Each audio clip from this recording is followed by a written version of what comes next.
যখন মাইয়েতকে কবরে শোয়ানো হয় তখন সে তাকে দাফন করে যাওয়া ব্যক্তিদের হাঁটার খসখস আওয়াজ শুনতে পায়।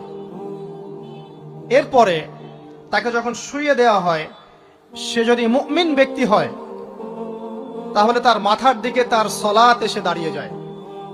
দুনিয়াতে আপনি যে নামাজগুলো পড়েছেন, আমি যে নামাজগুলো পড়ছি, এগুলো মাথার দিকে দাঁড়িয়ে যায়। ডান দিকে চলে আসে তার সওম, সওম মানে কি? রোজা। বাম দিকে চলে আসে যাকাত, যাকাত মানে কি? যাকাতের সাথে তো আমরা পরিচিত নই। আমরা ওই যে রাস্তাঘাটে যে দান খয়রাত গুলো উঠানো হয়, এগুলোর সাথে খুব পরিচিত, তাই না? তারপরে পায়ের দিকে চলে আসবে তার আত্মীয়তার সম্পর্ক রক্ষার ইবাদত, তার এই যে অন্যান্য দান সদকা, তার নফল আমল, তার তাসবিহ তাহলিল, তার কোরআন তেলাওয়াত ইত্যাদি পায়ের দিকে চলে আসবে। এখানে একটা হাদিস এসেছে, সূরাতুল মুলক যে ব্যক্তি রাতের বেলা তেলাওয়াত করবে, কোন সূরা ভাই? তাবারাকাল্লাযী বিয়াদিহি